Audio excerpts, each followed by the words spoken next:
मारो Rajgarh special news channel का लिए खूब दर्शक ना का बहुत ढेर सारी शुभकामनाएं और राम राम है साहब। कैसे संभालेंगे इस भाजपा की लहर को। विश्व में नंबर 1 भारत बनेगा, करप्शन रहित भारत बनेगा, रोजगार सहित भारत सबसे बनेगा। बड़ा बेरोजगार देश हमारा विश्व में, सबसे बड़ी महंगाई बांग्लादेश 102 सीट का।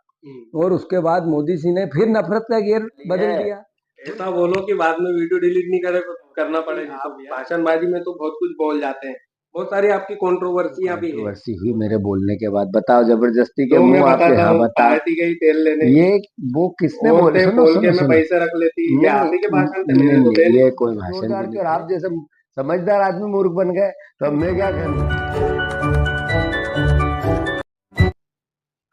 जी राजगढ़ वासियों नमस्कार, मेरा नाम कृष्णपाल राठौर है और आप म्हारो राजगढ़ का यूट्यूब चैनल देख रहे हैं। आप म्हारो मध्य प्रदेश का स्पेशल शो भी देख रहे हैं। इस स्पेशल शो में स्पेशल मेहमान हमारे साथ है। नाम जीतू पटवारी है, परिचय के मोहताज नहीं है। तो जीतू भैया पूरे इंटरव्यू में हम इनको कह करके संबोधित करेंगे। जीतू भैया सबसे पहले आपको बहुत बहुत स्वागत। धन्यवाद। मारो राजगढ़ स्पेशल न्यूज चैनल का लिए खूब दर्शक ना का बहुत ढेर सारी शुभकामनाएं और राम राम साहब। और मध्य प्रदेश को स्पेशल मारो मध्य प्रदेश इना कार्यक्रम में मके बुलाए का लिए भी तुम्हारा बहुत धन्यवाद, साधुवाद। आपको खूब ढेर सारी शुभकामनाएं। इना लायक आपने मुझे समझा कि यहाँ बुलाए। आपने इस लायक समझा कि हमको इंटरव्यू दे दिया जीतू जी भैया जी इतनी इजीली। जी जी। जीतू भैया पहला सवाल जनता के मन में यही उठता है, कैसे संभालेंगे इस भाजपा की लहर को। बात यह है कि 2014 में नरेंद्र मोदी जी ने जो सपने दिखाए थे देश को, जो वादे किए थे देश से, विश्व में नंबर 1 भारत बनेगा, करप्शन रहित भारत बनेगा, रोजगार सहित भारत बनेगा, किसानों की आय दुगनी होगी, महंगाई जो आज है उससे आधी हो जाएगी, जो उस दिन थी उससे आधी हो जाए, इस तरह के सपने। और न खाऊंगा न खाने दूंगा, न मेरे आगे है कोई न मेरे पीछे है कोई, ये बातें लोगों को बहुत अच्छी लगी। पर 10 साल में आज हम कहाँ खड़े हैं? सबसे बड़ा बेरोजगार देश हमारा विश्व में, सबसे बड़ी महंगाई बांग्लादेश और पाकिस्तान से ज्यादा हमारे देश में, बेरोजगारी अपना करप्शन का आलम ये, कानूनी करप्शन पूरी दुनिया में अगर कहीं हुआ तो भारतीय जनता पार्टी ने बोर्ड में किया। न खाऊंगा न खाने दूंगा। जो करप्ट लोग हैं उनको सबको बीजेपी में घुसेड़ लिया। जो रुपया और डॉलर की दूरी थी वो 58 रुपए से 85 रुपए हो गई, सीधा लगभग थोड़ा डबल से कम।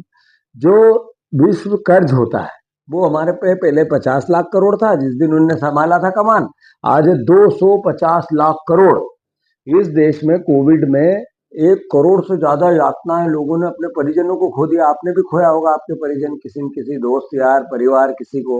ना ऑक्सीजन थी, ना रेमडेसिविर थे, ना डॉक्टर थे, ना बेड थे, ना कुछ नहीं। कितनी यातना थी। मैं सुन लो पहले आप सुनो। कैसे रोकोगे लहर? तो मैं पूछूं लहर क्यों? फिर उन्होंने कहा कि मैं अलग तरह का देश बनूंगा। उस अलग तरह के देश में नया भारत, न्यू इंडिया, अच्छे दिन याद है कि भूल गए? वो अच्छे दिन अभी ऐसे हैं कि 17 राज्यों की सरकारें नरेंद्र मोदी जी ने 10 साल में गिरा दी। 500 विधायक खरीद फरोख्त हो गए, 200 सांसद हो गए। और आज भी ये हालात है कि देश में लड़ाई क्या है? लड़ाई ये नहीं है कि देश समृद्ध होगा कि नहीं, लड़ाई ये भी नहीं है कि रोजगार मिलेगा। लड़ाई क्या है? लड़ाई ये लोकतंत्र बचेगा कि, संविधान बचेगा कि, आरक्षण बचेगा कि, वोट देने का अधिकार बचेगा कि नहीं। ये यूट्यूबर जितने भी है आप लोग, ये अपनी जो इंडिपेंडेंसी है, जो अपनी स्वतंत्रताएं रख पाएंगे या खो देंगे? चाइना जैसी मीडिया तो नहीं आ जाएगी देश में। लड़ाई क्या है? लड़ाई ये है कि लोग डरे हुए हैं एजेंसियों से, लोग डरे हुए हैं प्रशासन से, लोग डरे हुए हैं सरकारों से, लोग डरे हुए हैं एसपी और कलेक्टर से। तो आप ये बताओ, मोदी की गारंटी आई नहीं तो मोदी गारंटी है झूठ की गारंटी, मोदी की गारंटी है चाइना का माल। ये जितने मैंने बताया पीछे, ये मोदी जी थे। रिसेंट अभी 23 के चुनाव हुए, गेहूं का बोला था 2700, आपके हमारा राजगढ़ में मिल रहा है पैसा? बिल्कुल नहीं, 3100 का बोला था आपके राजगढ़ में, अपना महारा राजगढ़ में मिल रहा है पैसा? आपने 450 का गैस सिलेंडर बोला था, मिल रहा? अरे आपने 3000 बहनों को झांसा दे दिया और वोट ले लिए ज्यादा। अब वो बहन क्या करेगी? ये सब बातें इसलिए बतानी पड़ी कि किस बात की लहर भाई?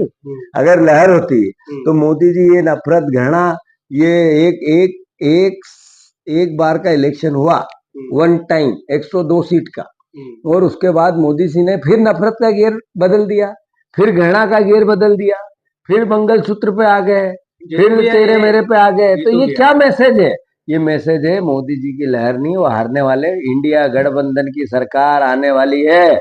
ऐसा बोलो कि बाद में वीडियो डिलीट नहीं करना पड़े जीतू भैया, क्योंकि कई बार क्या होता है कि आप भाषणबाजी में तो बहुत कुछ बोल जाते हैं, बहुत सारी आपकी कंट्रोवर्सियां भी है, बहुत सारी आपकी चीजें भी हैं जो बाद में चर्चा का विषय बनती है।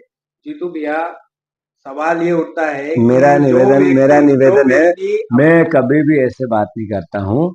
पर चूंकि आपने कहा एक ऐसी चीज जो कंट्रोवर्सी हुई मेरे बोलने के बाद, बताओ जबरदस्ती के तो मैं मुंह आपके, बताता हाँ हूँ, बता। पार्टी गई तेल लेने, ये वो किसने बोले? औरतें सुनो बोल सुनो के मैं सुनो, पैसे रख लेती, ये नहीं आप ही के भाषण थे, नहीं मैंने नहीं तो थे नहीं, नहीं। ये कोई भाषण भी नहीं थे।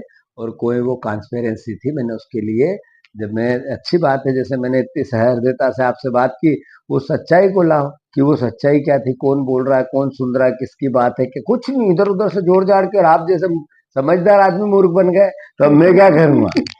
जीतू भैया, सवाल ये भी उठता है कि जो व्यक्ति खुद की अपनी विधानसभा नहीं बचा पाया, वो मध्य प्रदेश कैसे बचाएगा? ये बात बिल्कुल सही है, बहुत संघर्ष है, बहुत लड़ाई है, बहुत बहुत बड़ी चुनौती है, पर मन के हारे हार है, मन के जीते जीत। तुम चिंता मत करो उसकी, जब जीतेंगे, जब भी इंटरव्यू आपको ही दूंगा, पक्की बात है जीतू भैया। 100%। जीतू भैया, एक दो सवाल और थे। विपक्ष का जो मनोबल है, आप तो दिन भर कार्यकर्ताओं में रहते हैं, कहीं ना कहीं टूटा है क्या? विपक्ष यानी बीजेपी का, नहीं, विपक्ष मतलब कांग्रेस आपका, का? मतलब अभी तो हमारा आप विपक्ष विपक्ष है। में है। नहीं, कोई मनोबल तो हार से थोड़ा होता ही है, नेचुरल है, स्वाभाविक है, प्रक्रिया का हिस्सा है। छांव धूप दोनों आती है तो छांव का भी एहसास होता है, धूप का भी होता है, गर्म हवाएं चलती है तो गर्मी का भी होता है। तो हार का अपना है कि इसको अस्वीकार नहीं किया जा सकता है। पर अल्टीमेटली समय बदलते देर भी नहीं लगता है।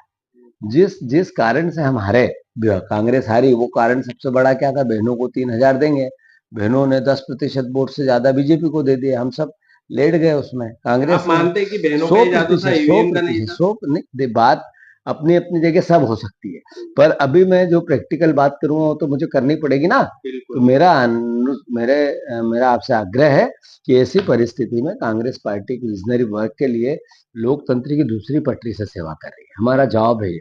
जिंदगी में हार और जीत दो एक सिक्के के दो पहलू है। लोकतंत्र में हमेशा जीतेंगे ऐसा भी नहीं होगा, पर लोकतंत्र में नहीं जीते तो देश और प्रदेश के लिए विपक्ष की भूमिका भी है। तो अब आप यूं कहो कि आप तो हार गए इसलिए कुछ मत करो, ऐसा तो नहीं होगा ना। हम हमारा दूसरा काम है, गेहूं के दाम मांगे कि नहीं मांगे, धान के दाम मांगे कि नहीं मांगे, बहनों के 3,000 की लड़ाई लड़े कि नहीं लड़े। ये तुम्हारे यूट्यूबर पे अभी सेंसर बैठ जाएगा, इसकी स्वतंत्रता की लड़ाई लड़े कि नहीं लड़े? तुम बोलो तो नहीं लड़े, तुम बोलो तो लड़ो। लड़ना पड़ेगी, हम तो जीतू भैया की जान बस खाएंगे, ठीक देखो है, स्पष्ट बात है। बताओ कुछ बताओ। नॉन पॉलिटिकल इंटर सवाल पूछो जानना चाहता पूछो। है। दिनचर्या कैसी होती है जीतू भैया की? मैं सुबह रोज 5:30 पौने 6 बजे उठता हूँ, अच्छी बढ़िया 2 गिलास पानी पी के एक कॉफी पीता हूँ, फिर रोज 1 घंटे एक्सरसाइज करता हूँ, दौड़ लगाता हूँ, साइकिल चलाता हूँ, कुछ ना कुछ योग करता हूँ। फिर उसके बाद जो मेरा ऑफिस का काम होता है 1 आध घंटे वो देखता हूँ, और फिर दौरे पे निकल जाता हूँ। फिर रात को 1 बजे 2 बजे 3 बजे जब अवसर बाय रोड आना पड़ता है, कभी, क्या जिंदगी की यही रीत है, जिंदगी में हमेशा चलते रहना, बहते रहने की एक प्रोसेस है, वो करता रहता हूँ।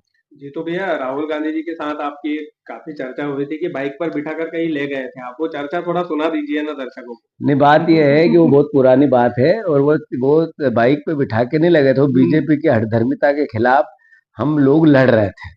जो किसानों की हत्या कर दी थी शिवराज सिंह चौहान ने, 6 किसानों को गोलियों से भून दिया था, उनको श्रद्धांजलि देने नहीं जान दे रहे थे, तो वो तो आप सर्वविदित है, अब क्या पुरानी बात सबसे होगी। खास हो गए क्या राहुल गांधी जी नहीं, के? ये सब बातें कोई बात नहीं, हर आदमी खास है, हर व्यक्ति खास है, हर कार्यकर्ता खास है, कांग्रेस परिवार एक है।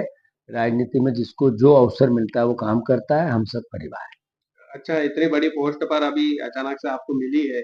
अचानक तो से नहीं मिली, बहुत दिन में मिली। बहुत दिन में मिली है। हम्म, संघर्ष के बाद हम्म, मिली है। हम्म। लेकिन लगता होगा ना अपने आप में कुछ ना कुछ चेंजेस आते हैं कोई विधायक चेंज से नहीं यहाँ पर? आया, जैसा था वैसा हूँ।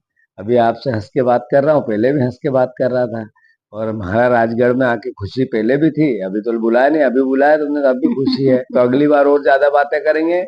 राजगढ़ वासियों से अनुरोध है, एक ऐसा नेता है जिन्होंने राजगढ़ के लिए पूरा जीवन दे दिया है।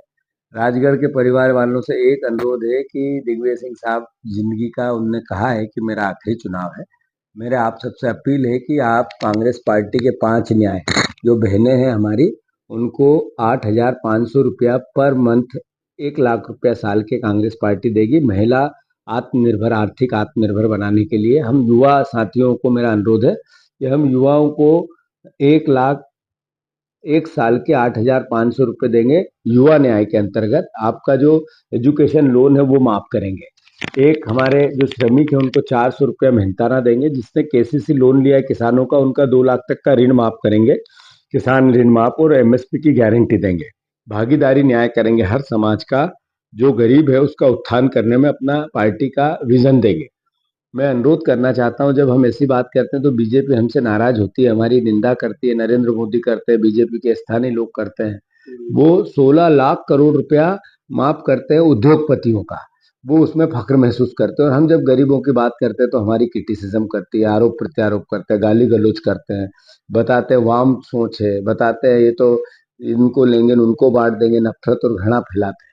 तो मेरा आप सबसे अनुरोध है, आपके लिए कांग्रेस पार्टी एक विजनरी वर्क लेके आई है। इस बार दिग्विजय सिंह जी जैसा इतना बड़ी पर्सनालिटी आपके बीच में से, जिन्होंने राजगढ़ को सींचा है उन्नति से और व्यवहार से, उनको मदद करें, कांग्रेस को मदद करें। मैं धन्यवाद देता हूँ। बहुत बहुत धन्यवाद जीतू भैया, आपने इतने बिजी शेड्यूल में से हमारे लिए टाइम निकाला, बहुत बहुत धन्यवाद। Thank you so much.